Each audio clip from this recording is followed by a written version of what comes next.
Il va nous ouvrir donc notre regard maintenant sur la manière dont l'Asie considère l'Occident.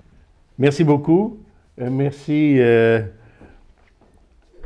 à M. Tasso de m'avoir convié à cette réunion du CEP que je découvre et que je découvre avec une certaine admiration, je dois dire, comme celle que méritent les gens qui se livrent à un travail de réflexion aussi approfondi et aussi nécessaire à notre époque. Le sujet qui m'a été imparti par M. Tasso est extrêmement vaste, bien sûr. Je ne sais pas si j'ai toutes les qualités pour le traiter. En tout cas, je vais commencer par dire ce dont je ne parlerai pas ou peu, ne serait-ce que par manque de compétences et aussi certainement par manque de temps. Je me limiterai en effet à l'Extrême-Orient, peut-être pour rester fidèle à ma réputation d'extrémiste, c'est-à-dire vraiment à l'Orient le plus lointain, c'est-à-dire ce qu'on appelait autrefois dans mes livres d'école, il paraît que maintenant c'est interdit, c'est la race jaune, bon, je dirais la zone de culture confucéenne, dans laquelle les langues sont très différentes. Structurellement parlant, il n'y a pas plus différent, pas plus éloigné l'une de l'autre que la langue chinoise et la langue japonaise. Par exemple, le chinois est beaucoup plus éloigné par sa structure du japonais que le japonais ne l'est du français. Mais en revanche, toutes ces langues, s'agissent du coréen, à l'origine du vietnamien jusqu'à ce que précisément les missionnaires y introduisent l'écriture latine, s'écrivaient et s'écrivent encore très largement avec l'écriture idéographique qui, bien évidemment, a structuré leur pensée et leur culture. Voilà la zone dont je m'efforcerai de parler. Vous ne pourrez donc attendre de moi que je me livre à une réflexion sur la façon dont les habitants du Proche-Orient, par exemple, perçoivent l'Occident, ni ceux de l'Inde, ni même ceux de l'Asie du Sud-Est. Pour me limiter par conséquent à l'Extrême-Orient, je dirais que les contacts sont extrêmement anciens, puisque l'on a découvert en Chine des monnaies romaines. Vous savez que Saint-Louis aussi avait envoyé une ambassade auprès des Mongols, que Marco Polo est allé jusqu'en Chine et a observé dans cette Chine récemment conquise par les Mongols, mais par les Mongols, mais qui s'était déjà sinisée, Kubilai, petit-fils de Gengis Khan, se préparant d'ailleurs à tenter, sans succès, avec une extraordinaire armada de plus de 100 000 hommes et beaucoup de navires, d'essayer d'envahir le Japon. Mais c'est surtout évidemment à partir du XVIe siècle et de l'époque des grandes découvertes que les liens vont se faire plus intenses, aussi bien avec ce qu'on appelait la Cochinchine qu'avec la Chine elle-même et qu'avec le Japon. Avec, il faut bien le dire, au début, un certain succès. Un certain succès du commerce, par exemple, et aussi de la christianisation au début au Japon. On connaît Saint François Xavier, qui de Goa était parti évangéliser le Japon. Il n'était pas le seul. Il y a eu un effort absolument admirable qui a abouti à des conversions, à l'envoi par certains grands seigneurs, certains daimyo, d'une ambassade au pape, laquelle d'ailleurs poussée par la tempête a abouti à Saint-Tropez. Ce fut dans les années 1600 par conséquent le premier contact entre la France et le Japon. La population est allée voir ces trois jeunes seigneurs en kimono et elle a constaté avec stupéfaction qu'ils prenaient leur viande avec de petites baguettes fort propres à l'usage d'Icelle, en une époque où en Occident tout le monde mangeait avec ses doigts, bien sûr. Et ça fit sensation. Mais il faut bien dire que ces premiers contacts de la deuxième moitié du XVIe siècle et de la première moitié du XVIIe ont abouti à un échec. En Chine, les choses avaient remarquablement bien commencé. On connaît pas suffisamment d'ailleurs l'épopée de Matteo Ricci, qui précisément, et là je rejoins un peu la conférence de M. Tasso, par la preuve de la supériorité de la science occidentale, et notamment dans le domaine de l'astronomie, très important pour les Chinois, parce que les Chinois englobaient la notion de ciel, ce qui fut d'ailleurs un gros problème théologique dont est issue la querelle des rites, nous en parlerons tout à l'heure. Le ciel, non seulement le ciel où nous l'entendons nous sur le plan spirituel, mais aussi l'ensemble des forces cosmiques et le rôle essentiel de l'empereur dans la perspective de la philosophie confucéenne, c'est par l'accomplissement correct des rites et aussi la pratique de ses vertus personnelles d'assurer l'harmonie entre les forces du ciel et les forces de la nature. On peut dire que Confucius a été le premier écologiste dans la mesure où il était persuadé qu'il existait un rapport entre les actions des hommes et l'ordre de la nature. Il faut donc instaurer une harmonie entre l'ordre de la nature et l'ordre de la culture. Les Grecs auraient dit entre le nomos et le physis. Et ça, c'est en particulier, pas seulement, mais c'est notamment le rôle de l'empereur. C'est aussi le rôle du père de famille, etc. Et par conséquent, cela portait, les Chinois quand même apportaient comme beaucoup de peuples aussi avant eux, une importance tout particulière à l'astronomie, et la supériorité de la science occidentale dans ce domaine a fait que Matteo Ricci, jésuite italien, grand savant, a eu une place privilégiée auprès de la cour de Pékin. Pareillement, au Japon, les Occidentaux ont été plutôt bien accueillis au départ, non seulement par les produits qu'ils apportaient, par le commerce qu'ils faisaient, mais aussi d'une chose qui intéressait beaucoup les Japonais, moins pacifiques dans ce domaine que les Chinois, et en proie à de nombreuses guerres civiles. On peut dire que c'était à l'époque médiévale, et ce qui correspond pour nous à la Renaissance, leur passe-temps favori, évidemment, une introduction, c'est-à-dire le fusil, l'arquebuse, qui fut introduit par les Portugais et très rapidement copié à l'époque. Malheureusement, ces premiers contacts n'ont pas été suivis d'effet.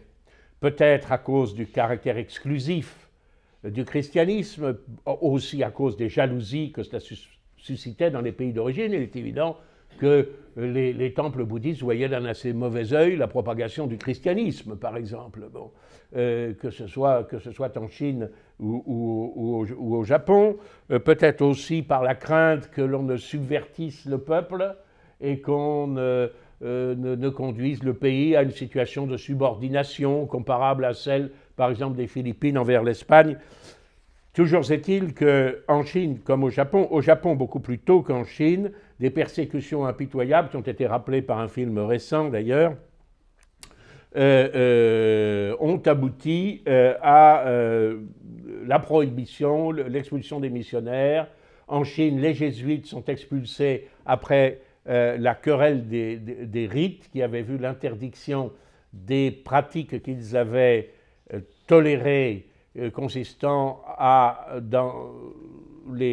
insérer en quelque sorte dans les rites catholiques une vénération des ancêtres et même de l'image de Confucius, dans lesquels on voulait simplement voir un symbole de piété en quelque sorte institutionnel, et dans lequel d'autres théologiens voyaient, eux, une véritable hérésie.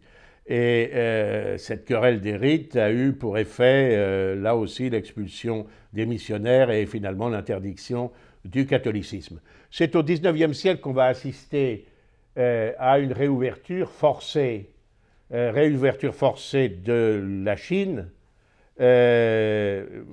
notamment avec les fameuses guerres dites de l'opium, qui serait trop long de narrer ici, et dans un Japon complètement fermé à tous les Occidentaux, sauf aux Hollandais.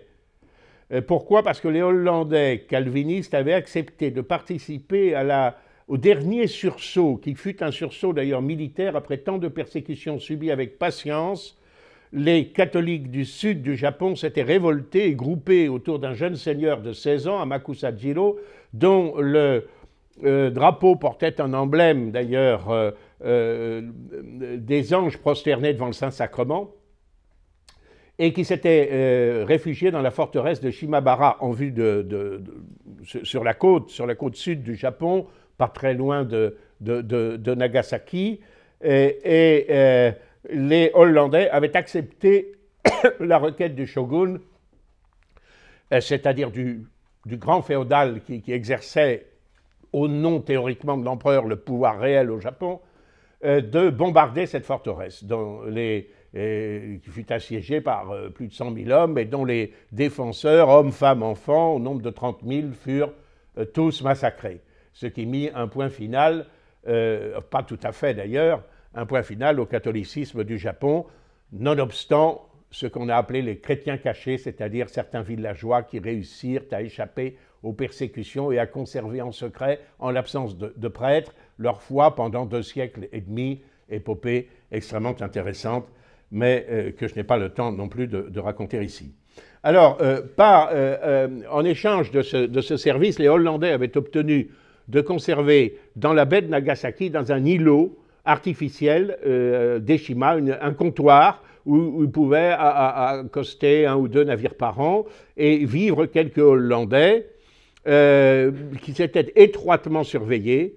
Chaque année, le chef de ce qu'on appelait la factory de Deshima devait faire un rapport sur l'état du monde aux autorités japonaises, qui par conséquent avaient quand même une certaine connaissance de l'Occident, et aussi un corps d'interprètes qu'on appelait les Rangaksha, c'est-à-dire les spécialistes de la science hollandaise, parce qu'ils étaient autorisés à étudier précisément le hollandais, seule langue de communication entre le Japon et l'Occident. Alors grâce à cela, malgré tout, par exemple, le Japon avait une certaine connaissance de ce qui se passait en Occident, une certaine connaissance de l'Occident, mais une connaissance quand même assez limitée.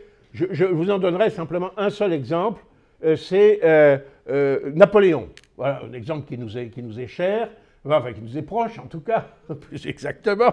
Voilà, alors, voilà ce qu'écrit par exemple en 1818 un très célèbre auteur japonais en cette période de fermeture du pays.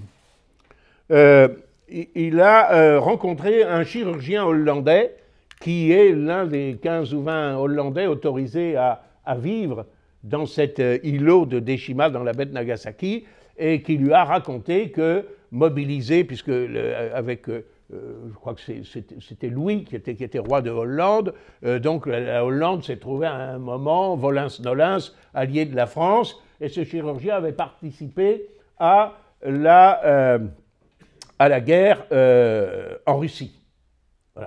Dans les armées françaises, dans les armées coalisées sous l'autorité de Napoléon. Alors, ça avait été raconté à cet intellectuel japonais, et il a composé un poème un peu archaïque, un poème que je vous traduis approximativement le suivant. L'empereur de France, quel est son pays? Le vaste Occident. L'éclat de l'étoile du berger, tel est le feu de ses yeux. Le ciel a rempli son cœur de ruses guerrières. Grignotant l'Europe vers l'est, il s'est agrandi. Du mont Conron, c'est-à-dire du Taurus, qui était réputé être le centre du monde, il a voulu faire le centre de ses États. De ses sujets, il a fait des soldats. Le soldat n'a ni femme ni enfant, aussi est-il intrépide. C'est une version un peu sommaire de la conscription, mais enfin... Du bois court, il a fait des crosses pour ses fusils. Du bois long, il a fait des lances. Lorsque les fusils reculent, les lances s'avancent. On en vient aux prises. En face, plus un seul adversaire. Du sang noir partout répandu. Seule la Russie peut encore tenir tête. Secrètement, elle dépêche des espions. Un poignard caché sous ses vêtements. L'empereur le sait, il leur offre un bal. Je pense que c'est une allusion à l'entrevue de Tilsit, je suppose. Si vous voulez frapper, allons, tuez-moi, vous ne sauriez me détruire. Pourquoi donc votre roi n'a-t-il pas recours à la guerre? Magnanimement, il les fait conduire à son camp, il en déroule devant eux la magnificence, la masse des étendards obscurcit le ciel d'où plus un rayon ne saurait descendre. 5 fois, il s'est attaqué à divers pays. Vous voyez, on voit quand même l'histoire des diverses coalitions contre Napoléon. Toujours sa puissance s'est accrue. Déjà la Russie est semblable au poisson qui se débat dans l'eau bruyante de la marmite. Mais à l'improviste, une grande neige, une couche de 6 pieds, de 2 mètres, recouvre la plaine. 8000 chevaux de l'empereur succombent au froid. La route est barrée, aucun espoir d'échapper. 1 pouce carré de viande de cheval, voilà la ration d'un jour. Le ciel, pense l'empereur, n'est plus pour la France. Pourquoi ne pas me livrer pour sauver mes gens? Seul sur son cheval, il s'avance vers l'ennemi. L'ennemi ne le tue pas. C'est très étonnant quand même pour la conception japonaise de l'époque. On l'exile en Amérique. Bon, princes et peuples sont dans la joie. Bon. L'année dernière, je suis venu à Nagasaki, j'ai rencontré un docteur barbare et il m'a appris ce qui précède. Il avait été à cette guerre comme chirurgien et certes, il n'a pas oublié aujourd'hui encore qu'afin de sauver ses jours, il mangea du cheval. Alors voilà maintenant la conclusion qui est intéressante. Dis-moi en quel pays n'abondent-ils pas les hommes cupides semblables aux loups? Le vaillant est renfermé par plusieurs enceintes, sur lui on fait bonne garde. Ne vois-tu pas que biens et maux alternent entre eux comme les brins d'une corde? Guerroyer à outrance et abuser de l'armée, c'est se préparer sans faute une catastrophe.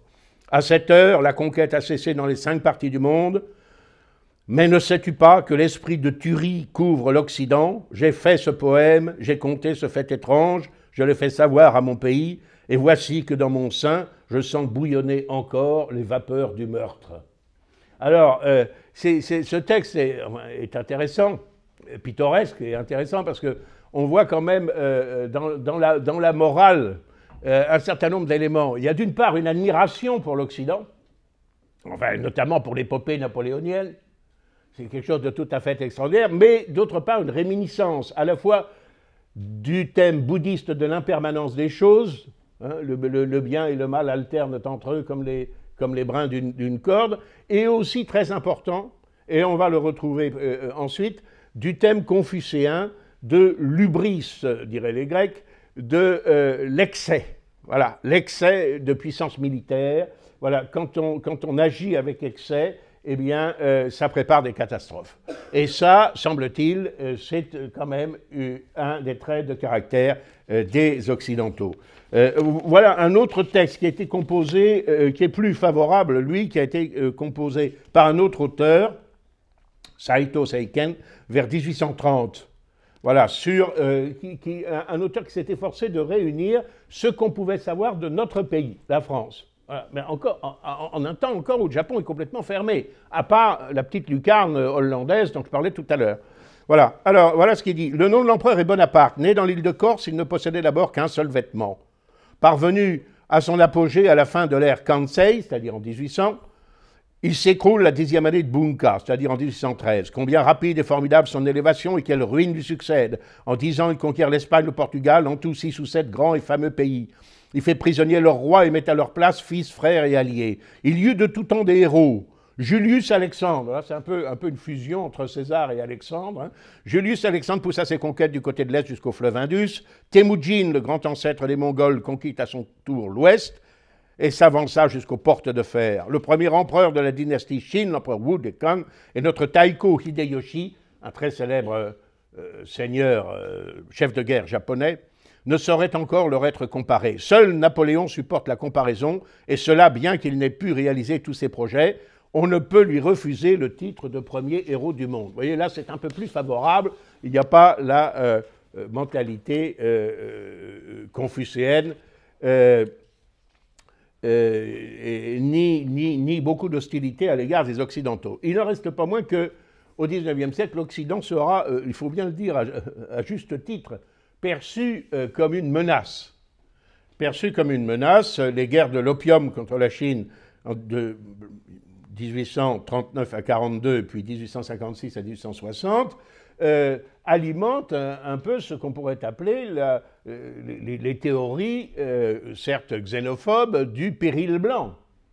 Avant que Guillaume II lui-même, après l'épisode de la guerre des boxeurs, vous savez, en 1900, l'attaque contre les légations occidentales, ne conceptualise, en publiant même un dessin fait de sa main, le thème du péril jaune contre lequel il appelle les nations occidentales à s'unir. Mais pour le moment, chez les Orientaux, les Chinois et les Japonais, c'est plutôt le monde occidental est plutôt perçu comme un danger. Et notamment au Japon, par exemple, dès 1825, donc en un temps où le pays est encore fermé, on sait ce qui se passe en Chine. Et on craint beaucoup, évidemment, cette arrivée des Occidentaux.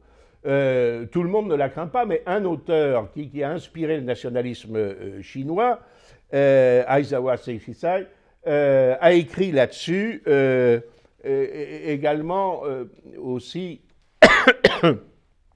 par crainte des Russes qui font quelques expéditions dans ces îles du Nord que les Japonais eux-mêmes sont en train plus ou moins d'explorer. Et là, il y aura un certain nombre de frictions qui vont survenir. D'ailleurs, le problème n'est pas aujourd'hui totalement réglé. Alors voilà ce que dit ce philosophe très célèbre au Japon, totalement ignoré ici, bien sûr, bon, Aizawa.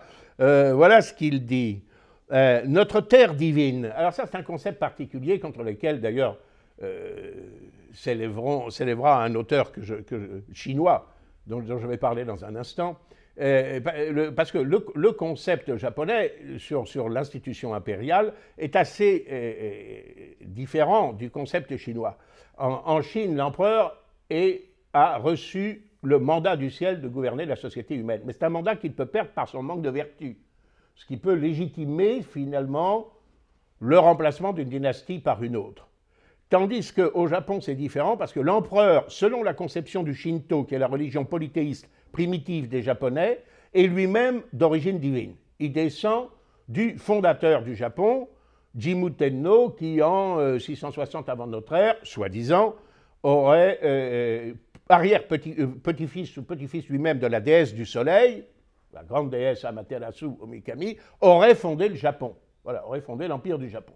Alors, donc, il faut dire que c'est assez extraordinaire, bien qu'il y ait eu des luttes entre différentes branches de la famille impériale instrumentalisées par différents grands féodaux, il n'y a jamais eu d'usurpation de la fonction impériale au Japon, même s'il est arrivé que les empereurs fussent réduits à très peu de choses sur le plan politique et même un peu avant leur calligraphie pour survivre. Si vous voulez. C'est pas plus que Napoléon n'a envisagé de se faire pape lorsqu'il a conquis les États pontificaux. Bon, il a bien voulu emprisonner le pape, etc., mais il ne serait pas venu à l'idée de se faire élire pape par un conclave. Ben, les grands féodaux japonais n'ont jamais eu l'idée de s'improviser empereur. Par conséquent, la dynastie impériale est restée telle qu'elle. Et d'où le thème récurrent selon lequel le Japon est le pays des dieux.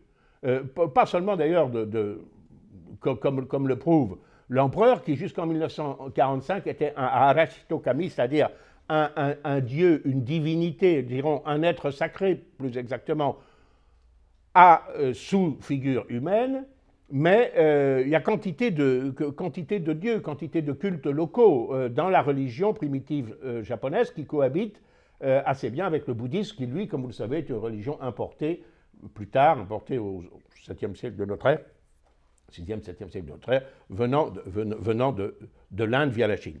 Alors voilà ce que dit, donc je reviens à mon texte, excusez ces digressions dont je suis assez coutumier. Voilà, notre terre divine se situe là où le soleil se lève. Oui, parce que Japon, c'est voilà, deux caractères, la base du soleil, c'est là que le soleil se lève. Évidemment, il n'y a pas plus à l'est, en quelque sorte. Hein. Et où l'énergie primordiale prend sa source. Les héritiers du soleil ont occupé le trône impérial de génération en génération sans interruption depuis des temps immémoriaux, et la position du Japon au cœur de la Terre en fait le point de référence de toutes les nations. Ça reste à prouver, mais enfin bon. Aujourd'hui, les barbares de l'Ouest, c'est-à-dire vous et moi, les organes inférieurs, les pieds et les jambes du monde, se ruent à travers les océans et osent prendre le pas sur les nations les plus nobles. Aussi, il est évident que les Occidentaux, par leurs erreurs et leurs démesures, vous voyez, retrouvez le concept confucéen, sont en train de provoquer leur propre chute. Mais le processus vital de la nature est fait de génération et de corruption. Et le ciel, force cosmique, peut être vaincu par la force collective des hommes réunis en grand nombre, à moins que de grands hommes n'apparaissent qui obtiennent l'assistance du ciel. Tout l'ordre de la nature sera une proie pour les barbares. Certains disent que les Occidentaux ne sont que des barbares étrangers, que leurs bateaux sont des bateaux de commerce et de pêche, que ce ne sont pas des gens à faire grand mal ou à causer des troubles sérieux. Ceux qui tiennent ces propos se fient au fait que l'ennemi ne vient pas envahir notre pays. Si je leur demande ce qu'il en est de leurs préparatifs, s'ils sont capables de repousser une invasion, ils me regardent l'air absent et restent quoi? Comment attendre de tels gens qu'il préserve l'ordre de la nature contre la subversion des barbares occidentaux. Je n'ai pu réfréner mon indignation et ma douleur devant cette situation, et pour cette raison, j'ai osé publier un plan de ce que notre pays devrait faire. La première porte sur notre identité nationale, le concept de Kokutai qu'on retrouvera jusque dans la Deuxième Guerre mondiale. La deuxième porte sur la situation générale, j'y ai discuté l'évolution générale des affaires internationales. La troisième porte sur les intentions des barbares, la quatrième porte sur la défense. La cinquième est un plan à long terme d'éducation du peuple. Ça, c'est intéressant, parce que aussi on se dit, pour éviter que le peuple ne se laisse séduire par les Occidentaux, eh bien, il faut s'occuper un peu de lui quand même. Bon, c'est un effet positif.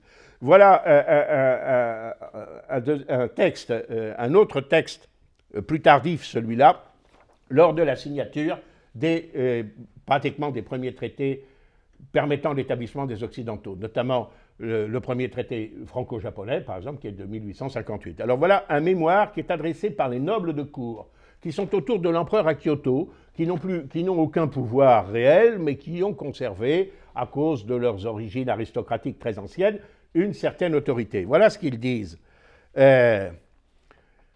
Mémoire adressée à l'empereur et aussi au shogun. En ce moment, on fait beaucoup de changements dans notre sainte patrie relativement aux étrangers. Il n'appartient pas à des ignorants comme nous de les apprécier, et c'est pour cette raison que nous avons écrit 2 fois à Sa Majesté l'Empereur, le Mikado. Nous avions espéré qu'il réfléchirait, et nous ne resterons tranquilles que lorsque nous aurons reçu une réponse. Nous écrivons donc encore une fois. Ce pays a toujours été un pays sans tache. C'est le thème du pays sacré. La présence des étrangers y serait une souillure. Les malheurs qui nous assaillent n'ont qu'une cause, les manquements au respect dû à la divinité de l'empereur. Ce serait pour notre pays une honte éternelle que d'avoir redouté le courage des étrangers. Plus tard, il nous faudrait endurer patiemment leur manière d'agir arbitraire ou grossière et finalement leur obéir. C'est condamnable que de traiter un pays si longtemps sacré comme un village de pêcheurs. En cela, le coupable est le shogun.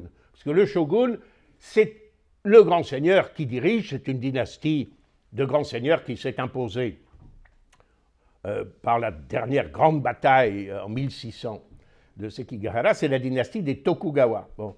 Mais son titre officiel qu'il reçoit de la cour, c'est shogun veut dire général, généralissime, envoyé contre les barbares, pour subjuguer les barbares. À l'époque, d'ailleurs, le terme de barbare ne signifiait pas les Occidentaux, mais maintenant qu'il y a des barbares qui arrivent, on voudrait bien que le shogun leur résiste.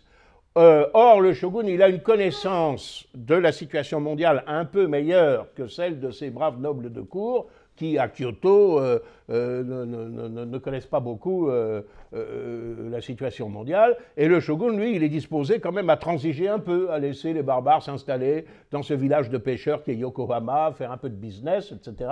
Donc, c'est contre cela que ces aristocrates protestent. Hein. Le coupable est le shogun. Il a envoyé son ministre à Kyoto, soi-disant pour consulter l'empereur au sujet des traités, mais ce ministre Tabichu ne fera aucune démarche et il retournera à Edo, l'actuel Tokyo, alors à l'époque la capitale shogunale, en disant que l'empereur lui a donné une autorisation secrète. Il entraînera les autres daimyo, c'est-à-dire les grands seigneurs, à suivre le parti du shogun. Le shogun trouble donc la paix. Nous sommes désolés qu'on se laisse impressionner par un seul ambassadeur. S'il vient beaucoup d'étrangers ici, des étrangers occidentaux, bien sûr, ils préconiseront à haute voix les avantages mutuels que procure le commerce. Alors le commerce est une activité qui est en bas de l'échelle, même s'il y a des commerçants très riches, dans la perspective confucéenne. Voilà, la classification, bon.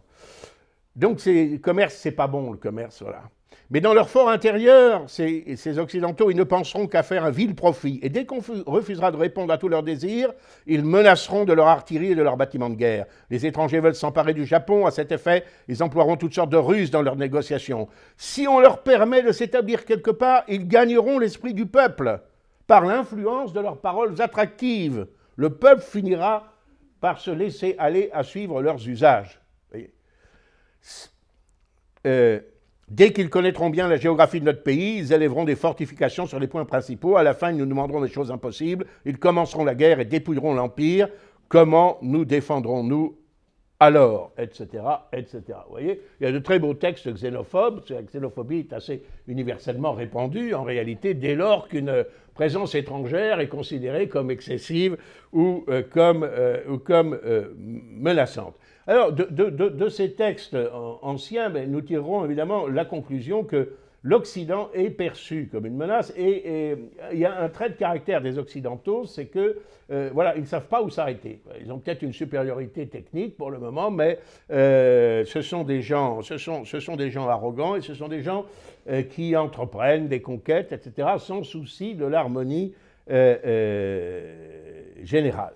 Les textes que je vous lis vont inspirer un courant politique au Japon dans les années 1850 et suivantes, que l'on appelle Sonno Jōi, c'est le slogan qui le résume, quatre idéogrammes: vénérer l'empereur, expulser les barbares. Voilà. Et c'est de ce courant que va naître, de façon tout à fait paradoxale, la fameuse restauration de Meiji, où on va abolir le shogun, abolir le système féodal, centraliser le pays sous l'autorité d'un empereur qu'on va aller le chercher à Tokyo. On va l'installer dans ce qui était avant la capitale shogunale Edo, rebaptisée Tokyo. Et paradoxalement, on va occidentaliser le pays. C'est assez extraordinaire de penser que un courant qui au départ était un courant nationaliste, xénophobe et de rejet de l'Occident, en réalité a débouché sur une imitation parfois effrénée et quelquefois même un petit peu ridicule, parce qu'on voit des dames japonaises en crinoline, etc. Chez nous, nous avons quelques estampes de l'époque qui montrent ça, bon, de l'Occident. Comment cela s'est-il fait? D'abord par la révélation de la supériorité technique de l'Occident.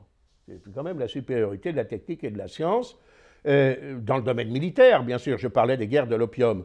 Mais au Japon, par exemple, les fiefs, les principautés vassales du shogun, mais qui manifestaient une certaine indépendance, et où le courant de restauration impériale était le plus fort, et le courant hostile aux Occidentaux le plus fort, vont basculer complètement, et ces deux principautés, qui sont dans le sud du pays, qui s'appellent Choshu et Satsuma, excusez-moi d'être un peu pédant, ces deux principautés, où le courant xénophobe est le plus fort au départ, elles vont virer de bord. Elles vont virer de bord parce qu'il va y avoir quelques incidents qui vont amener des représailles militaires de la part des Occidentaux.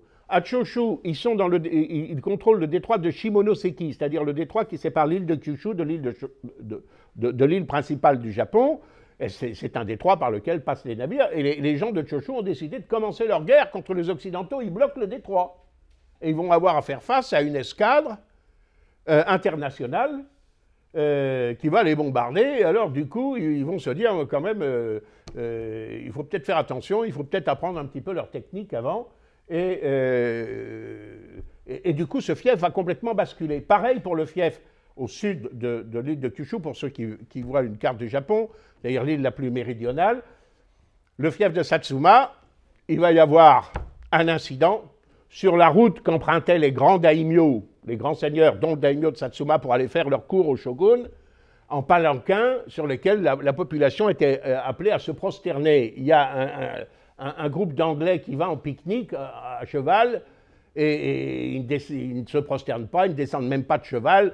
Il y a un samouraï de l'escorte qui trouve que ces Anglais sont vraiment très mal élevés. Pour leur apprendre à vivre, eh ben, il les découpe. Le pauvre monsieur Richardson, qui était parti en excursion, voilà, va périr sous le sabre affûté d'un samouraï japonais. Alors l'Angleterre va le prendre très mal, envoyer une escadre qui va bombarder la capitale de ce fief, qui est une ville un peu qui fait penser à Naples, au fond d'une baie, Kagoshima. Et là, le fief de Satsuma va se dire aussi, oui, il faut peut-être quand même retourner la situation, négocier avec ces Occidentaux. Ces deux fiefs vont, en réalité, finalement, s'allier presque avec les Anglais, et ils seront les moteurs de cette fameuse restauration de Meiji. Et ce sont des jeunes samouraïs issus de ces fiefs-là qui vont se partager le pouvoir pendant 40 ans ensuite. Voilà, ces fiefs qui étaient xénophobes au départ et qui vont alterner comme Premier ministre des gouvernements de modernisation et d'occidentalisation du pays. Alors, donc, contact belliqueux, mais aussi, fort heureusement, grâce aussi quand même à quelques échanges culturels. Parce que de son côté, le shogun va envoyer des des ambassades. Et il y avoir une élite de jeunes japonais qui sont des jeunes de haute caste, c'est-à-dire des samouraïs. Bon. Ils arrivent en kimono avec le chignon, les 2 sabres dans la ceinture, etc. Et ils arrivent par exemple, entre autres, à Paris. Et alors, ils sont très étonnés de voir Paris. Alors, il y en a un qui s'appelle Fukuzawa Yukichi, ça ne vous dit rien du tout, je pense. Mais c'est quand même un personnage très important. La preuve, c'est que son effigie, ça a été un modernisateur du Japon, un intellectuel. Je ne sais pas si vous voyez là sa photo, c'est très loin, photo de ce jeune samouraï, voilà, en kimono, avec son sabre. Bon. Et alors, il dit... Il dit son voilà ce qu'il raconte. Il arrive, il accompagne un frère cadet du shogun dans une ambassade auprès de Napoléon III. Alors il dit, nous étions en tout une quarantaine, tous en kimono. Ce devait être un curieux spectacle de nous voir ainsi déambuler dans Paris ou Londres, les 2 sabres aux côtés.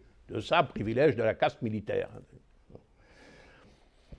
Avant notre départ du Japon, parce que nous aurions, disait-on, les pires difficultés à nous ravitailler à l'étranger, on nous avait préparé plusieurs centaines de boîtes de riz blanc comme provision de route.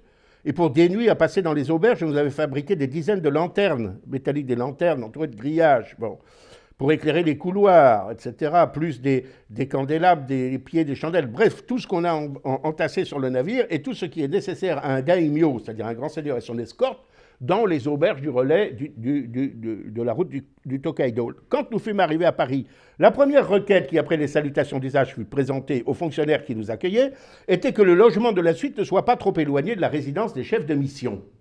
Ce qui voulait dire que ceux-ci, qui ne se sentaient pas très rassurés, entendaient garder leur escorte sous la main. Notre hôte, au Quai d'Orsay, notre hôte acquiesça aussitôt, puis nous demanda combien nous étions. Quand il sut que nous étions 30 et quelques, il nous répondit que si nous n'étions pas plus nombreux que cela, l'on pourrait nous recevoir dans un seul hôtel, on pourrait recevoir dans un seul hôtel 10 ou 20 compagnies comme la nôtre. La réponse nous laissa pantois. Après quoi, l'on nous conduisit à l'hôtel où nous devions séjourner. C'était l'hôtel du Louvre, à la porte même du palais des Tuileries, à l'époque. Un bâtiment imposant de 5 étages qui ne comptait pas moins de 600 chambres avec plus de 500 employés et qui pouvait sans difficulté accueillir 1 millier de clients. Si bien que la mission japonaise y passait inaperçue, de sorte que notre unique souci devait être de ne pas nous égarer dans les couloirs de l'hôtel. L'air chaud circulait dans les chambres où l'on ne voyait ni poêle ni radiateur à vapeur. D'innombrables lampes à gaz illuminaient chambres et couloirs, et c'est à peine si l'on apercevait l'arrivée de la nuit. Dans la salle à manger, tous les produits des monts et des mers s'offraient à nos appétits, et les pires détracteurs de l'Occident, car il y avait quelques jeunes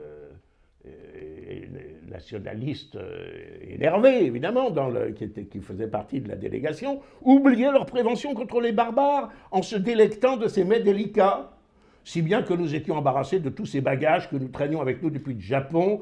Il n'était pas évidemment question d'allumer nos lanternes dans les couloirs de l'hôtel, ni de faire cuire notre riz dans les cuisines. Nous finîmes par offrir tout notre matériel, à commencer par le riz, à l'un des petits fonctionnaires du comité d'accueil, un certain Lambert, encore heureux qu'il voulut bien l'accepter. Voilà, bon. Voilà, bon.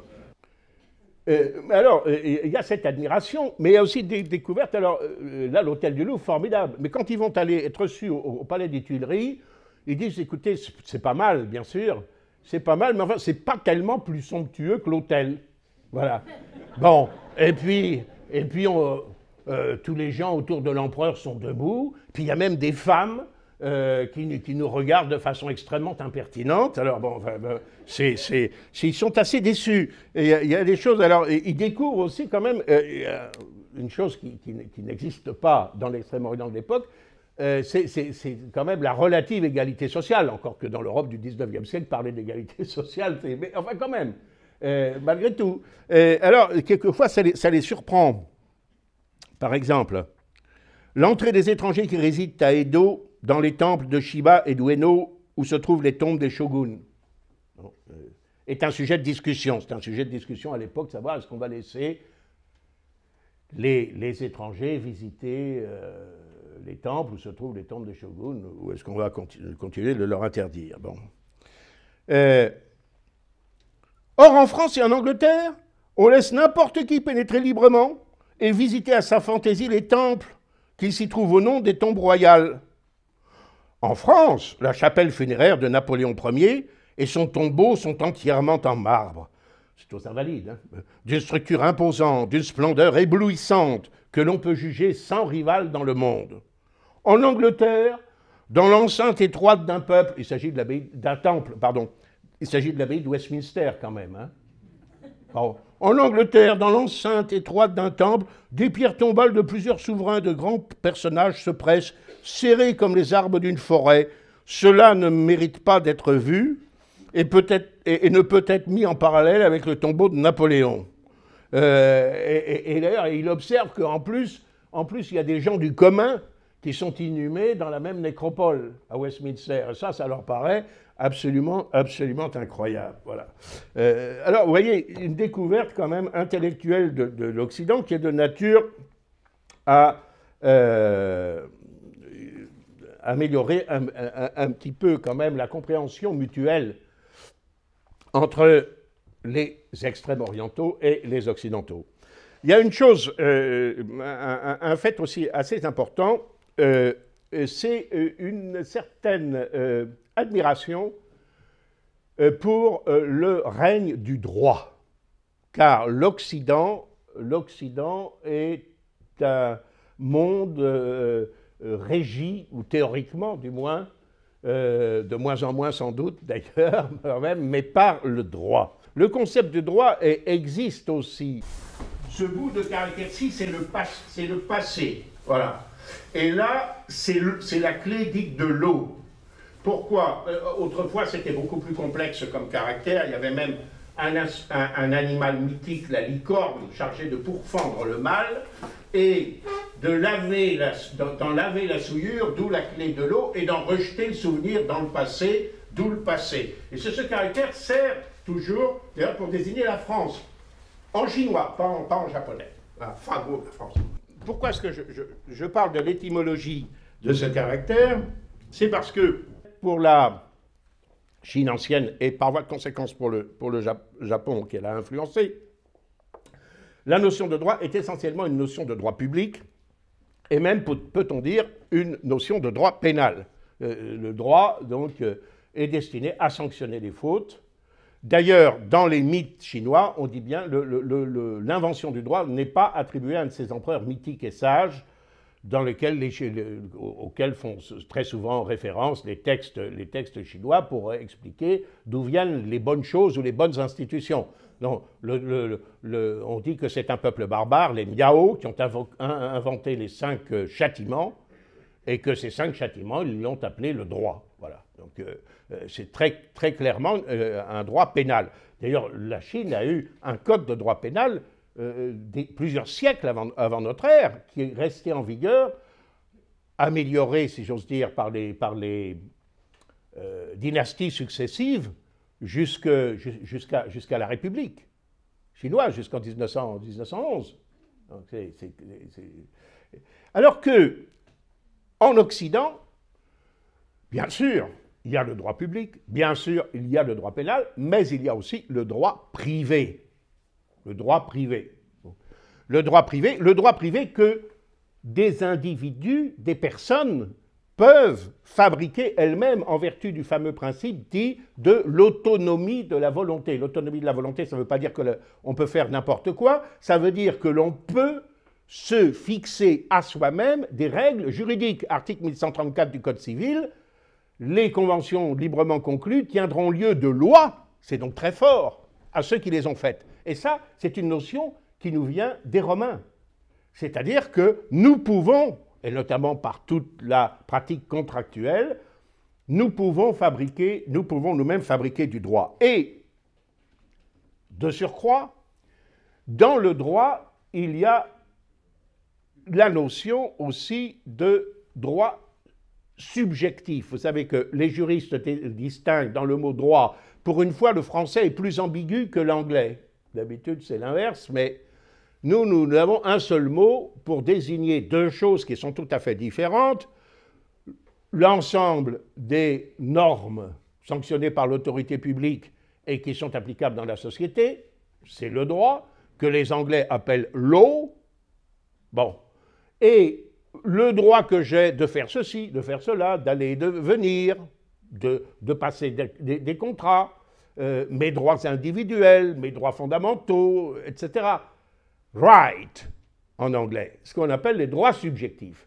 Or, la notion de droit subjectif est assez étrangère à la société traditionnelle en Extrême-Orient. Elle est plutôt régie par des devoirs. Notamment, ces devoirs sont hiérarchisés par la philosophie confucéenne. Chacun doit tenir son rang.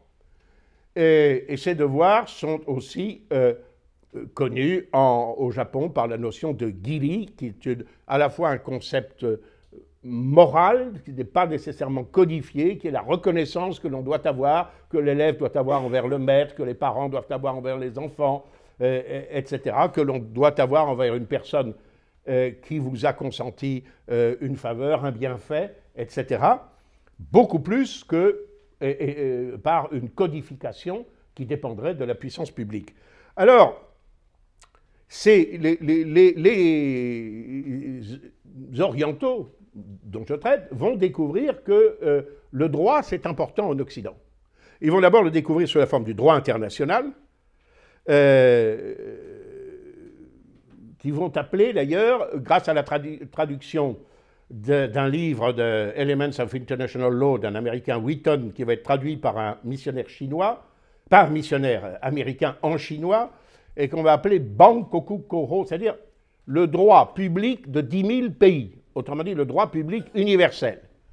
Et les Chinois vont comprendre que les Occidentaux obéissent quand même à un certain nombre de règles juridiques, et ils vont avoir ce manuel, ils vont s'en servir. Quand la guerre va éclater entre le Danemark et la Prusse au sujet du Schleswig-Holstein, ils vont proclamer leur neutralité, etc., selon les formes en usage en Occident. Ils vont comprendre qu'il y a quand même moyen de jouer, en quelque sorte. De la même façon, le jeune japonais, qui deviendra l'un des plus brillants intellectuels de son pays, et dont je disais que c'est un personnage très important puisqu'il figure sur les billets de 10 000 yens, qui sont l'équivalent de nos billets de 50 €, Fukuzawa, eh bien, celui dont je vous lisais quelques passages tout à l'heure, il va dire, c'est quand même étonnant, il y a un droit, par exemple, un droit international. En fonction de ce droit international, le Portugal, qui est un pays plus petit et moins puissant que l'Espagne, eh bien, vit en paix, à l'abri de frontières sûres et reconnues, parce que, évidemment, dans la mentalité assez batailleuse des samouraïs de l'époque, s'il y a un fief beaucoup plus puissant, il est assez naturel qu'il absorbe celui qui est plus faible. Voilà, serait-ce par la force. Voilà. Donc, on va créer un concept de toute pièce. Il faudra à partir de deux caractères, l'un signifiant plus ou moins prérogative, etc., le concept de droit subjectif. Les gens ont des droits. Les gens ont des droits, les femmes aussi, et non pas que la condition féminine fût si calamiteuse que cela dans les pays d'Extrême-Orient, mais enfin, presque quand même, bien qu'elles n'eussent pas encore le droit de vote, tant s'en faut, et tout ce qui s'ensuit, la parité, etc., j'en passe et des pires, en Occident. Mais quand même, par exemple, quand le jeune Fukuzawa, dont je vous lisais tout à l'heure un passage, est reçu à Napoléon III, par Napoléon III, ou plutôt les ambassadeurs dont il était l'accompagnateur, voici ce qu'il raconte à ses compatriotes. Le 13 avril, les trois ambassadeurs se sont rendus au palais impérial, en costume et bonnet de cérémonie. Ce jour-là, à mon grand regret, je n'ai pu me joindre à leur suite. Suivant ce que m'ont dit ceux qui ont accompagné les ambassadeurs, ils ont traversé 2 antichambres, gravi un escalier, passé 2 ou 3 salles. Les appartements impériaux sont de toute beauté. Cependant, si on les compare à la magnificence de l'hôtel, la différence n'est pas bien grande. Voilà, ça, c'est un truc qui choque quand même, que l'hôtel, qui est un business de commerçants, d'aubergistes, voilà, c'est presque aussi beau que le palais impérial. Au Japon, il y avait des lois sanctuaires qui se seraient opposées à une telle chose. Bon. Dans la salle où l'empereur donnait audience aux ambassadeurs, l'empereur, l'impératrice et le prince héritier avaient pris place avec de nombreuses dames d'honneur, qui, armés de lorgnettes, ont examiné nos compatriotes d'une manière tout à fait impertinente. Ce seul fait suffit à imaginer ce qu'est la franchise des mœurs dans ce pays. Voilà. Bon. Évidemment, parce que dans une pareille cérémonie au Japon, d'abord, d'abord, il n'y aurait pas eu de femmes, premièrement, et deuxièmement, tous les vassaux se fussent prosternés à l'arrivée du souverain. Bon, donc, c'était évidemment assez différent. Et dans la foulée de la découverte du droit, il y a une découverte, alors je ne sais pas si elle est toujours heureuse, mais que vont faire les Japonais et les Chinois, et qui va leur être assez difficile à intégrer, c'est celle de la démocratie. Voilà. Et celle de la démocratie. Au début, c'est une chose qui leur paraît tout à fait étrange. Par exemple, l'un de ces jeunes gens raconte, nous sommes arrivés à Londres, et on nous a dit que dans ce pays, il y avait deux partis qui se combattaient. À l'époque, c'était les libéraux et les conservateurs, n'est-ce pas, les Whigs et les Tories. Alors, ce sont des jeunes samouraïs qui n'ont plus beaucoup de guerre civile à se mettre sous la dent, si j'ose dire, ou sous le sabre, parce que le Japon vit quand même en paix sous la férule des shoguns depuis 2 siècles. Ils sont très impatients de voir cette bagarre, bien sûr. Alors, nous avons demandé à aller voir l'endroit où ils se combattaient. Alors, on nous a dit que ça s'appelait un parlement. Alors, on nous a conduits, on pensait que ça se réglait à coups de sabre. Bon. Alors, on nous a conduits au parlement. Et alors, nous avons vu, il y avait un restaurant, et là, on nous a dit qu'il y avait ces deux messieurs, dont l'un était le chef du parti conservateur et l'autre le chef du parti libéral, c'est-à-dire les deux partis qui se combattaient. Ils étaient attablés à la même table et ils devisaient gaiement. Ces choses-là nous parurent extraordinairement mystérieuses. Il nous fallut très longtemps pour les comprendre. Bon, bien sûr. Autre réflexion aussi, à l'époque de la fermeture, par exemple, un samouraï écrit sur ce qu'il sait de la vie politique aux États-Unis. Il dit, dans ce pays, les habitants choisissent leur roi par une gigantesque adjudication à l'échelle du peuple tout entier. Voilà, on choisit le meilleur comme une espèce de vente aux enchères, quoi. Bon. Il dit, mais c'est quand même un système très curieux. Ça ne marchera jamais chez nous, parce qu'il est absolument contraire à la mentalité du bushi, du japonais, et spécialement évidemment du guerrier, que de vanter lui-même ses mérites comme un batteur d'estrade. Voilà. Bon. Donc, impossible que ça marche chez nous. C'est pas si idiot que ça, parce que il y a une discussion que j'ai eue un jour avec Monseigneur de Courtrai qui reprochait à mon parti, je lui ai fait observer que les autres c'était pire, de manquer d'humilité. Je lui ai dit, vous savez, Éminence, c'est quand même inhérent à un système qui s'appelle la démocratie, qui n'est pas toujours en phase avec la vertu d'humilité chrétienne. Parce que si vous vous présentez aux élections contre Bitru en disant « Écoutez, je vous demande de voter pour moi », certes, je dois reconnaître que Bitru est assez compétent et je ne suis pas sûr de l'être autant que lui. Je suis honnête, mais c'est parce que je n'ai pas eu tellement l'occasion jusqu'à présent. Je ne suis pas certain que si j'arrive aux affaires, je le resterai. Mais enfin, voilà, je sollicite quand même vos suffrages. Mais je dois reconnaître que Bitru est un homme tout à fait remarquable. Je ne suis pas sûr que vous allez faire beaucoup de voix. Bon, c'est un peu la réflexion des Occidentaux. Alors, problème, il marche le réveil. Il est moins... Oui. Alors, je vais me dépêcher de terminer quand même. Le problème, c'est que le Japon va acquérir quand même les travers de l'Occident, une politique agressive, notamment à l'égard de la Chine. Et alors, l'influence, juste une anecdote qui fera mieux comprendre les choses qu'un long discours. La guerre éclate entre le Japon et la Chine. Le Japon convoite Taïwan, qu'il va d'ailleurs annexer. C'est la première guerre sino-japonaise en 1894. Le Japon l'emporte parce qu'il a, plus que la Chine, acquis la supériorité technique des Occidentaux. Et il y a des négociations justement dans la ville japonaise de Shimonoseki. Il y a le gouvernement, à la cérémonie d'ouverture des négociations de paix, il y a le gouvernement japonais au grand complet en queue de pie, en costume occidental, conduit par Ito Hirobumi, grand homme d'État japonais, qui fut un samouraï xénophobe justement du fief de Choshu et qui est devenu le modernisateur du Japon est l'auteur de la première constitution japonaise. Bon. Et puis, la délégation chinoise est conduite par un homme d'État chinois, très important, Li Hongchang, pratiquement un premier ministre, et les Chinois sont au costume traditionnel avec la natte que leur ont imposé les Mandchous en signe de servitude, etc. Bon. Et chacun fait un petit discours à l'ouverture des négociations. Et Li Hongchang fait un discours tout à fait confucéen, en disant mais la Providence a favorisé les armes du Japon. Nous espérons qu'il va savoir dominer sa victoire et que ses exigences ne seront pas trop cruelles, trop fortes. Voilà. Et ça, c'est le discours de Li Hongchang, pénétré de philosophie confucéenne. Et dans sa réponse, Ito Hirobumi dit « La Providence n'a pas de favori, elle n'honore que le mérite ».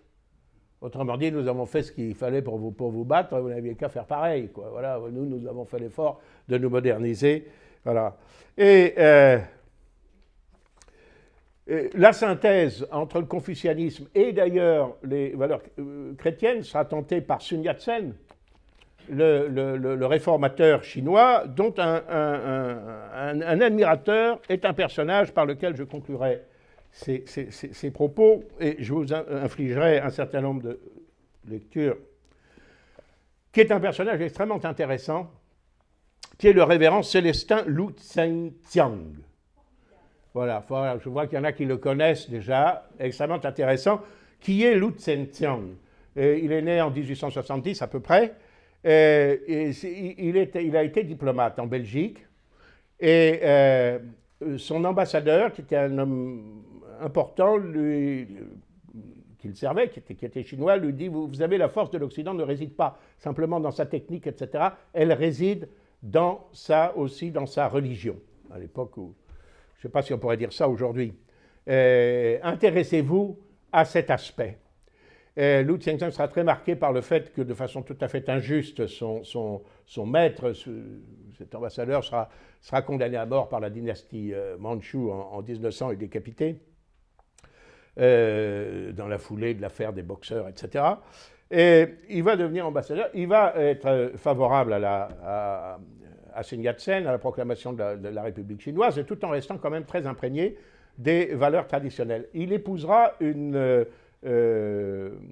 aristocrate belge qu'il a connue au cours de sa mandature dans ce pays, et qui était une fervente catholique, mais qui ne lui impose rien de particulier dans ce domaine, si ce n'est que leurs enfants soient élevés dans la religion catholique. Ils n'auront pas d'enfants. Et progressivement, il va évoluer vers le christianisme. Il sera Premier ministre de Chine, qui est quand même pas banal. Premier ministre de Chine, ensuite ministre des Affaires étrangères. Il aura très difficile, dans une Chine en proie quand même au chaos politique, il aura la charge de représenter la Chine, de conduire la délégation chinoise aux négociations du traité de Versailles, qu'il va refuser de ratifier parce que les Occidentaux vont transférer les prérogatives que les Allemands détenaient en Chine. Au lieu de les rendre aux Chinois, on les transfère aux Japonais. Voilà, parce que le Japon, c'est quand même, à l'époque, sur le plan militaire et autres, qui a aussi été un allié dans la Première Guerre mondiale, du moins, ça compte plus que la Chine. Et cet homme politique de premier plan, Premier ministre, ministre des Affaires étrangères, etc., se convertira au catholicisme, et il se fera baptiser. Il se fera baptiser, et à la mort de sa femme, il va entrer dans les ordres, et il va finir ses jours comme moine bénédictin à l'abbaye Saint-André, je crois, de Bruges, où je me suis rendu, et où d'ailleurs le supérieur m'a dit qu'il y avait de temps en temps des missions chinoises, aussi bien de Taïwan que de Chine continentale, qui venaient tourner un film à l'endroit où il avait vécu. Et son œuvre est très intéressante sur le plan spirituel, bien sûr, mais aussi sur le plan qui nous intéresse de la confrontation entre l'Orient et l'Occident. Je ne peux résister, bien que ce ne soit pas véritablement le sujet, à vous dire ses réflexions après la mort de sa femme. Il s'agit purement et simplement d'une chose très ordinaire et qui peut être très commune et très générale. C'est que les deux époux qui ne sont ni nés le même jour ni à la même heure meurent ensemble à la même minute, à la même seconde, indiquée par la Providence, en ce sens que la mort de l'un d'entre eux. Notre compréhension mutuelle entre sa femme et lui s'est alors développée dans l'au-delà. Elle a emporté dans sa tombe ma vie religieuse et moi j'ai emporté dans ma retraite sa vie éternelle. Qu'est-ce qu'il nous reste à dire, à nous recommander ou à nous demander l'un à l'autre? Nous nous sommes donné tout ce que Dieu nous a donné, à nous échanger le corps contre le corps, le cœur contre le cœur, l'âme contre l'âme, la vie religieuse contre la vie éternelle. Oui, la mort nous a séparés, mais la vie religieuse nous a réunis une seconde fois et pour toujours. Elle veille sur moi, je prie, avec et pour elle. Elle me regarde d'en haut, je l'admire d'en bas. Entre nous, aucune distance n'a jamais existé. Aujourd'hui, un lien de plus, la communion, nous lie plus étroitement encore que jamais. Ô ma chère amie de vie, tu n'es pas morte pour moi, tu vis. Mais moi, je suis mort et bien mort pour toi. Voilà. Ce qu'il écrit, qui vous donne la tonalité spirituelle de ce moine bénédictin, qui insiste beaucoup sur le confucianisme, qu'il considère, c'était aussi l'analyse des jésuites à l'époque de Matteo Ricci et suivante, qu'il considère comme compatible avec le christianisme. Parce que le confucianisme n'est pas véritablement une religion dans la mesure où Confucius lui-même était agnostique. La doctrine de Confucius est une doctrine sociale qui vise à faire régner l'harmonie. On sait bien qu'il y a des forces supérieures, le ciel, ce qui explique d'ailleurs que le concept de Dieu sera traduit en chinois, maître du ciel, tout à fait différemment de ce qu'il est traduit en japonais, où on a repris l'idéogramme qui servait à désigner les divinités sacrées. Et Confucius, à ses disciples qui l'interrogeaient sur l'au-delà, disait « Mais vous ne comprenez déjà rien aux choses de ce monde, comment est-ce que je pourrais, comment pourriez-vous comprendre les choses de l'au-delà ?» Donc c'était un certain agnosticisme, je dis bien agnosticisme, c'est 6 siècles avant notre ère, et non pas athéisme. Hein. Il y a une très grosse différence, comme je ne vous l'apprends pas. Voilà ce que dit du confucianisme le révérend Lu Xianxiang. Dans la pensée et la pratique du confucianisme, la piété filiale, très important, et le labeur de la perfection personnelle sont la véritable école des hommes d'État. La mission de l'homme d'État est d'assurer le bonheur public. Pour y parvenir, une chose principale importe, développer les vertus naturelles dans les cœurs de tous les hommes. C'est effectivement ce qui se trouve dans les textes confucéens, notamment le livre de la Grande Étude. Ce développement social des vertus naturelles est pour l'homme d'État une tâche primordiale. Elle ne peut s'apprendre que dans le sein de la famille étant la cellule même de la société. Mais quel rôle supérieur que celui de père de famille qui, dans le modeste cadre du foyer, est appelé à former ses fils en vue d'une vocation aussi élevée. La doctrine confucianiste est essentiellement la sagesse traditionnelle des anciens rois sages et vertueux, dont les hautes physionomies ouvrent l'histoire nationale de la Chine. Il y a beaucoup de textes que je voudrais vous citer, mais le temps me manque. Avant de conclure, je vous livrerai cette exhortation à la compréhension mutuelle des cultures, en quelque sorte. Il dit ceci: cessons d'être des barbares, entre guillemets, les uns pour les autres. Parce que c'était quand même bien le cas. Hein, ne prenons plus pour uniques informateurs ceux d'entre nous qui, chronologiquement, sont les premiers à rencontrer, à découvrir, entre guillemets, et à juger les populations de races différentes de la nôtre. C'est-à-dire les commerçants dont l'intérêt se limite à l'offre et à la demande, les soldats avec lesquels le contact ne se fait pas toujours sans heurts, 12 euphémismes, hein, les hommes politiques fréquemment dominés par l'unique pensée d'absorber au profit de leur pays les biens des peuples qui matériellement sont plus faibles, et ensuite tous ceux, fussent-ils missionnaires, qui par une regrettable méprise ont subi l'influence des malentendus que ces diverses catégories d'hommes affairés n'avaient aucun souci de dissiper. Voyons nous-mêmes avec l'entière volonté d'être pleinement hommes et de nous conduire en hommes en face de Dieu et vis-à-vis des autres humains, ce qui manque à nos humanités respectives. En conclusion, je dirais que l'Occident a été ressenti en Asie d'abord comme une menace, puis il a fait l'objet d'admiration, non seulement pour les développements de la technique dont il avait été capable, mais aussi pour son apport sur le plan du respect des personnes, de la promulgation des droits, encore que il lui est reproché parfois une certaine arrogance. L'occidental est aussi perçu comme chrétien, bien sûr, même si le christianisme, comme M. Tasso l'avait bien montré dans une précédente publication du CEP, n'est pas réductible à une seule civilisation, puisqu'il est par définition universel. Il ne faut pas que cette admiration pour l'individualisme juridique dégénère. Je pense que le fait qu'aujourd'hui ces pays, enfin notamment le Japon, soient encore régis par une primauté de la conception que chacun a de ses devoirs sur la conception que chacun a de ses droits, prémunit ces peuples contre l'exacerbation de l'individualisme juridique dans lequel le grand auteur qu'est Solzhenitsyn voyait l'une des plus grandes faiblesses des sociétés occidentales. Je termine par une ultime citation du révérend Lu Xiangxiang. « Tout est beau pour ceux qui comprennent que la grandeur est dans le don de soi, quelle que puisse être d'ailleurs la forme que ce don revête. Il est beau pour un Européen de transmettre à une civilisation bien plus antique que la sienne. » Quand même, hein. Il n'est pas peu fier d'être chinois, il a raison.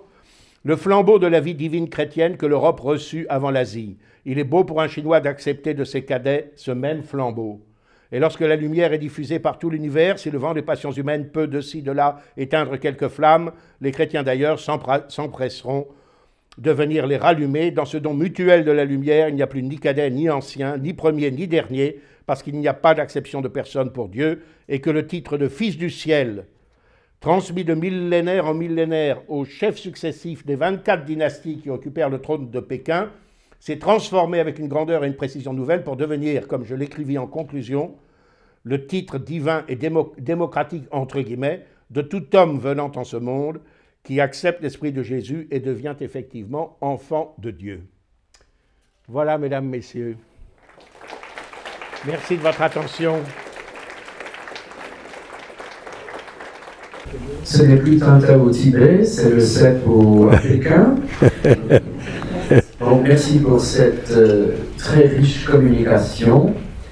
Je pense que je ne suis pas le seul à avoir beaucoup appris sur ce regard parfois insuffisant, ces connaissances insuffisantes que nous avons sur cette autre partie du monde. Et vous avez bien éclairé les différentes faces de ce contact, de ce face-à-face, sur lequel nous allons peut-être vous poser quelques questions. Nous avons quand même un petit quart d'heure pour échanger. Aujourd'hui, on sait que justement l'Extrême-Orient est divisé entre deux types de pays. D'une part, les pays dont à la fois politiquement et socialement sont déjà très occidentalisés et aussi très développés, comme la Corée du Sud, le Japon ou une région comme Taïwan. Et d'autre part, on a aussi justement les sociétés qui vivent justement sous les régimes communistes. Et donc je voulais savoir s'il y avait une différence justement en fonction du régime politique, et aussi une différence de perception de l'Occident par les peuples locaux. La deuxième question, c'est, on sait justement que dans les sociétés extrême-orientales, il y a une très forte, imprégnation de tout ce qui est hiérarchique, notamment justement les enfants qui doivent obéir à leurs parents, ou justement le subordonné en général doit obéir à son supérieur. Comment ces différences se sont perçues par les uns et par les autres? Sur le plan économique, en tout cas, l'écart tend à se réduire. Enfin, il y a encore beaucoup de chemin à faire, mais il est certain que le communisme et le maoïsme ont été une catastrophe pour la Chine. Moi, dans ma jeunesse, il y avait beaucoup de maoïstes, et même dans la bourgeoisie, je dirais, conservatrice française, on disait « Ah ben quand même, maintenant, les Chinois ont tous un bol de riz ». C'est une fantasmagorie. Le maoïsme a occasionné des famines terribles. Le développement de la Chine eût été beaucoup plus rapide si elle s'était épargnée la révolution de 49, c'est sûr. Bon, maintenant, aujourd'hui, il y a un libéralisme économique total. Ce pays communiste est devenu le paradis du capitalisme le plus cynique. Et alors, évidemment, ça pose d'ailleurs un problème, c'est-à-dire que l'influence de l'Occident, il redevient prégnante, mais c'est l'influence de l'Occident matérialiste. Bon, sur le plan spirituel, c'est une autre affaire. Bon, alors, il y a quand même un renouveau, mais il y a un certain nombre de problèmes encore. Je n'ai pas le temps de les détailler, ceux de l'Église officielle, des relations avec Rome, le Vatican. Au Vietnam, je crois savoir que c'est un peu pareil, c'est-à-dire que le régime est communiste, mais il y a une certaine libéralisation économique. C'est un peu comme en France sous Guizot. Enrichissez-vous, mais laissez le pouvoir politique tranquille. Si vous laissez le pouvoir politique tranquille, vous aurez toute faculté de faire des affaires. Alors, il y a que, évidemment, si vous comparez le développement économique de la Corée du Nord ou de la Corée du Sud, mais ça, je vous en parlerai plus savamment, parce qu'à la fin de ce mois, je suis attendu en Corée du Nord. Bon, donc, quelques collègues, nous allons à Pyongyang pour essayer de convaincre M. Kim Jong-un de ne pas utiliser tout de suite ces nouveaux jouets atomiques. Bon, je crois qu'on aura moins d'audience que le président Trump à cet égard, parce que... Enfin, voilà. Donc, ça, c'est pour la première question. Sur la deuxième question, c'est pas forcément une obéissance aveugle. Bon, c'est vrai que la société, prenons ce que je connais le mieux, la société japonaise, par exemple, peut sembler parfois un peu oppressante, et que certains Japonais admirent un peu l'individualisme occidental. Mais, par exemple, moi, dans mon expérience, quand j'étais, par exemple, étudiant au Japon, j'étais au niveau en doctorat, j'ai trouvé que cette société féodale était extrêmement intéressante et sympathique. Parce que, contrairement au cas d'un étudiant japonais qui débarque en doctorat de droit en France, où il connaît personne. Moi, j'ai été intégré dans une structure, dans le séminaire de droit international qui rassemblait tous les universitaires spécialistes de ce domaine dans la région. Alors, il y avait une quarantaine de personnes à partir du niveau maîtrise, si vous voulez. Alors, vous savez, en japonais, il y a des niveaux de politesse très, très importants qui donc doivent se matérialiser. Alors j'étais à un moment, j'étais plutôt dans les jeunes, parce qu'il y avait les étudiants de maîtrise, les étudiants de doctorat de première année, les étudiants de doctorat de deuxième année, les assistants, les maîtres de conférences, les professeurs, les vieux professeurs retraités, qui dormaient pendant les conférences, et puis qui, au moment des questions, ouvraient l'œil et posaient la question qui tue, quoi. Ben, c'était assez étonnant. Bon, enfin... Et j'étais assez longtemps compris que j'étais le numéro 22 bis. Pourquoi 22 bis? Parce que j'étais au même niveau. Le seul avec qui j'étais au même niveau, c'était mon ami Ida Ryuichi, qui avait été d'ailleurs étudiant à Nancy, lui qui était en deuxième année de doctorat comme moi. Alors là, ça allait. Alors, à l'égard des supérieurs, je devais utiliser un certain nombre de formes de politesse, et à l'égard des inférieurs, un certain nombre de formes de familiarité. Parce que si j'étais trop poli, au début, moi, émoulu de l'Institut des langues orientales, j'utilisais les formes polies avec tout le monde. Par exemple, vous savez, en japonais, c'est des rares choses assez simples en japonais, monsieur, madame, mademoiselle, c'est san. Machin sang, Bruno sang, Gorniche sang, etc. Bon, sang. Alors moi j'utilisais sang pour tout le monde. Sauf à l'égard des hommes plus jeunes, il y a un diminutif un peu plus familier qui est kun. Bon, alors moi j'appelais tout le monde sang au départ. Et j'ai compris qu'à l'égard de ceux qui étaient plus jeunes, il fallait que j'utilise le diminutif le plus familier. Parce que si j'utilisais le diminutif trop poli, ça voulait dire que je voulais garder une certaine distance. Et à partir du moment où j'utilisais la forme plus familière, je manifestais par là que je me considérais certes comme leur supérieur, oui, leur senpai, celui qui est né avant, hein, mais leur aîné, et à ce titre-là, ils pouvaient me demander un certain nombre de choses.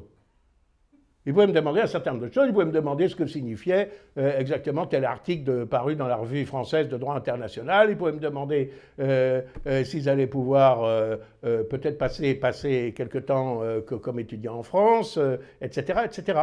Voilà. Donc c'est une société de droit et de devoirs mutuels. Moi, je rends encore visite quand je vais au Japon à mon vieux professeur. Voilà, et j'appelle toujours mon ami Ida de la forme familière, bien que lui-même soit devenu un grand ponte titulaire de la chaire dans l'université ex-impériale de Kyoto, parce que ces relations-là sont perpétuelles. mais ça n'est pas désagréable. Voilà ce que je puis dire. Il y a toujours à l'heure actuelle un empereur du Japon. Est-ce que ce n'est qu'un pot de fleurs ou est-ce qu'il y a quand même quelques... Oui, c'est un pot de fleurs, mais c'est le pot de fleurs qui égaye votre salon. Faute de quoi, il paraîtrait bien triste, et bien, voilà. Je veux dire par là que c'est une autorité purement morale, je dirais presque purement culturelle. Mais c'est quand même tout à fait inhérent au Japon. Ça n'est pas, il n'est pas discuté, pas plus que la reine d'Angleterre, par exemple. Et il n'a plus aucun pouvoir politique, mais en a-t-il jamais tellement eu dans l'histoire du Japon? Parce qu'à l'époque féodale, c'était les grands féodaux qui, une fois qu'ils avaient exterminé leurs rivaux, se faisaient nommer shogun par l'empereur. Bon. Ensuite, alors il y a toute la rhétorique sur quelle était la responsabilité personnelle de Hirohito dans le déclenchement de la guerre, de la Deuxième Guerre mondiale. Ça a fait l'objet du procès de Tokyo, qui est l'équivalent du procès de Nuremberg. Je ne vais pas entrer dans le détail, c'est une question extrêmement controversée, mais il est certain que l'empereur était tout à fait isolé, quand même assez isolé du monde, à telle enseigne que Hirohito, je crois, a gardé jusqu'à son dernier souffle, alors qu'il était prince héritier, et qu'il avait pu faire un voyage en France, en Europe, et notamment en France. À un moment, il avait réussi à s'échapper, enfin avec quand même quelques personnes de la sécurité, et à prendre le métro. Et il a gardé, je crois, jusqu'à la fin de sa vie, son ticket de métro. Voilà. Bon, c'est la période. Alors je crois, là, il y a un problème, parce que l'empereur est souffrant, et il a demandé à abdiquer. Voilà. Et le Parlement l'a autorisé à abdiquer, mais de façon exceptionnelle, alors que dans l'histoire ancienne du Japon, c'était assez fréquent que l'empereur abdique, parce que les charges rituelles étaient extrêmement lourdes, et finalement, l'empereur, en vertu du principe de la piété filiale, l'empereur retraité, père de l'empereur régnant, qui pouvait être un enfant de 8 ans, avait plus d'autorité que son successeur. Il y a des choses qui nous échappent. Encore une question? Oui. Alors, d'après l'article 1 de la Constitution de 1946, l'empereur est le symbole de l'État et de la volonté du peuple, virgule, en qui réside le pouvoir souverain. Voilà. Alors que l'article 1er de la Constitution de 1889, de la Constitution de Meiji, disait « Le grand Japon est un empire héréditaire dans la lignée unique de toute éternité ». Ce qui a de la gueule, il faut en convenir. Comment, je ne dis pas des politiques, mais le japonais réagit, du moins, que pense-t-il du bombardement de Nagasaki et Hiroshima? Est-ce qu'ils ont encore une animosité, une sorte de peine vis-à-vis des Américains? Et quand on sait surtout les motivations qui ont été celles du bombardement. Oui. C'est assez curieux, parce que tout de suite après la guerre, il n'y en avait pas. Parce que c'était des gens assez pragmatiques, et ils ont été assez féroces aussi eux-mêmes au cours de la Deuxième Guerre mondiale, et ils se sont dit, ben, les Américains ont eu une arme, voilà, ils l'ont utilisée contre nous. Et je dois dire même que c'est assez curieux, parce que l'occupation était le point de départ, presque d'une histoire d'amour avec les États-Unis, dans la mesure où ça, c'est quand même aussi un apport de l'Occident. Je parlais du droit international, mais quelque chose qui n'existait pas tellement non plus dans les cultures orientales, c'est la distinction entre les civils et les combattants, même si elle a été très mise à mal au cours de la Deuxième Guerre mondiale. Et le fait que l'occupant américain n'ait pas massacré tout le monde, au contraire, enfin je veux dire, certes il y a eu ce procès, avec la détestable manie qu'ont les anglo-saxons de pendre les vaincus des guerres qu'ils livrent, mais il y a eu quelques dirigeants condamnés à mort, mais dont le Premier ministre de l'époque, Tojo Hideki, etc. Mais autrement, la population n'a pas tellement souffert de ça. Alors, le ressentiment, en revanche, Hiroshima et Nagasaki, je vais dire presque un blasphème, mais je veux dire, ça permet quand même aux Japonais de se présenter comme victimes, ce qu'ils sont, c'est un crime de guerre, hein, c'est évident. Mais alors qu'ils ont quand même aussi pas mal à se faire pardonner en ce qui concerne la façon dont ils sont conduits lors de l'occupation de l'Indochine française, des Philippines, enfin de la Chine, le cercle de Nankin, etc. Donc, je ne peux pas dire que ce soit une bonne chose, ce serait monstrueux de ma part de dire ça, mais je veux dire, ça permet de rétablir un petit peu la balance. Et c'est plutôt, et je crois que leur combat, c'est plutôt sous l'angle d'un appel à la paix universelle pour que, au désarmement, etc., pour que ça ne se reproduise plus. C'est plutôt dans ce sens-là que vont leurs sentiments. Parce que, assez curieusement, de mon point de vue, les dirigeants japonais actuels, qui sont conservateurs, qui sont patriotes, restent très inféodés aux États-Unis, notamment sur le plan international. Il faut dire qu'ils ont réussi, depuis 60 ans, à faire payer leur sécurité par leurs vainqueurs, hein, selon les bonnes techniques du judo, ce qui n'a pas peu contribué quand même à l'avantage, au différentiel peut-être compétitif dont ils ont bénéficié ensuite sur le plan commercial. Voilà, donc c'est un très vaste sujet. J'ai conscience que ma réponse est très insuffisante. Quand on pense au nombre de martyrs chrétiens qu'ils ont fait, est-ce que le fait que Nagasaki, ville chrétienne, ait été touchée si durement, n'a pas un peu suscité quelque chose chez eux? Alors c'est sûr que Nagasaki se trouve dans la région Kyushu, et je parlais tout à l'heure de la forteresse de Shimabara, siège de la dernière rébellion chrétienne. Tout ça se situe à peu près dans cette région, dans cette île méridionale. Je ne suis absolument pas certain, contrairement à ce que l'on dit, c'est un bruit qui court, mais je dois à l'honnêteté d'essayer de rechercher ce que je crois être la vérité. Je ne suis absolument pas certain du fait que Nagasaki ait été choisi parce que c'était une ville catholique. D'abord, ça n'est pas une ville catholique. Malgré si vous voulez, le fait que la pénétration du christianisme ait été plus importante dans ce secteur qui était le premier par lequel arrivaient les Occidentaux, si vous avez 10% de la population qui est catholique dans ce secteur, c'est le maximum. Je rappelle qu'il y a moins de 1% de catholiques au Japon, même si leur influence par leurs écoles, leurs universités, leurs hôpitaux est beaucoup plus importante et leur situation très respectée par les autorités aujourd'hui. Je crois d'ailleurs que c'était une autre ville qui était prévue primitivement et que ce sont les exigences de la météo qui ont fait qu'on a bombardé Nagasaki. Ceci étant, je crois qu'on aurait très bien pu se dispenser du bombardement de Nagasaki et même sur celui d'Hiroshima en faisant une démonstration sur un endroit inhabité, bien sûr. Vous n'avez pas parlé de l'alliance entre l'Allemagne nationale-socialiste et le Japon. Est-ce qu'il y a eu un rapprochement philosophique ou autre chose que des intérêts militaires? Il y a une parenté ou un cousinage idéologique ou philosophique? Oui, il y a beaucoup de choses dont je n'ai pas parlé, notamment évidemment de cela.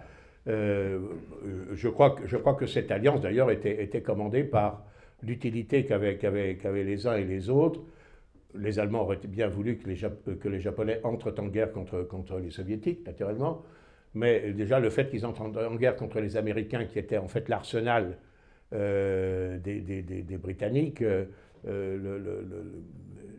les poussait évidemment à cette alliance. Alors en ce qui concerne les facteurs, oui, il y a une proximité quand même avec l'Allemagne.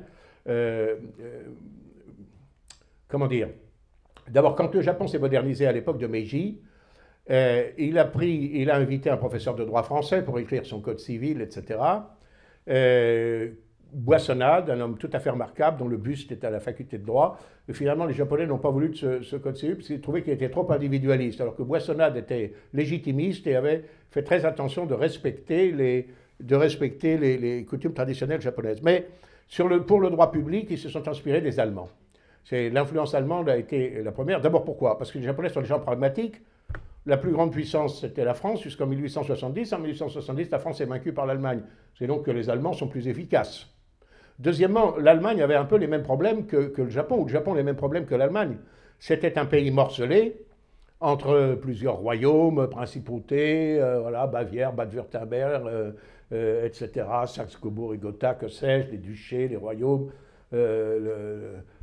Bade, et ainsi de suite, et dont l'unité était récente. Or, le but du Japon, le but des hommes d'État japonais de cette époque, c'était précisément d'unifier définitivement sous l'autorité de l'empereur un Japon qui avait été morcelé en principauté féodale, même si les daimyo à la tête de ces principautés féodales faisaient acte de vassalité au shogun. Alors ils ont pris un constitutionnaliste allemand, Rössler, et le premier ministre de l'époque dont je parlais tout à l'heure, Ito Hirobumi, avant de réécrire sa constitution de Meiji, il a fait une tournée en Europe et il s'est inspiré de Gneis et Stein, qui étaient des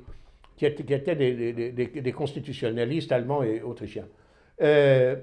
Donc, il y avait aussi la science occidentale. Je rejoins l'exposé de M. Tasso tout à l'heure. Ben, c'est vrai que la science allemande, et puis on avait confié la modernisation de l'armée aux Allemands et celle de la marine aux Anglais. Hein, comme ça, à chaque fois, on prenait les plus efficaces. Ça leur a pas mal réussi dans un premier temps.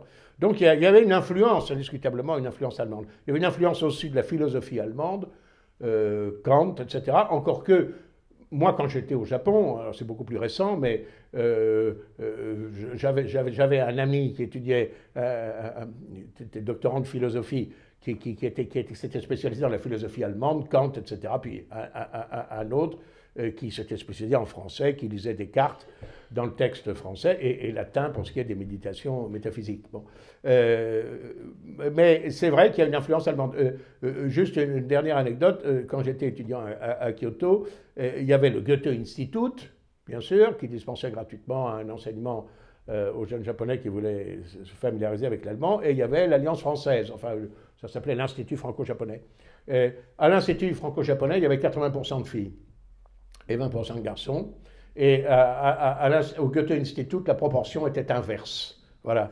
Alors on peut, je n'en tire pas de conclusion immédiate. Voilà. Peut-être que la France faisait davantage rêver les jeunes filles que l'Allemagne et que l'Allemagne inspirait plus par son côté, je sais pas, par un certain nombre de réussites industrielles ou autres. Voilà, la genre masculine.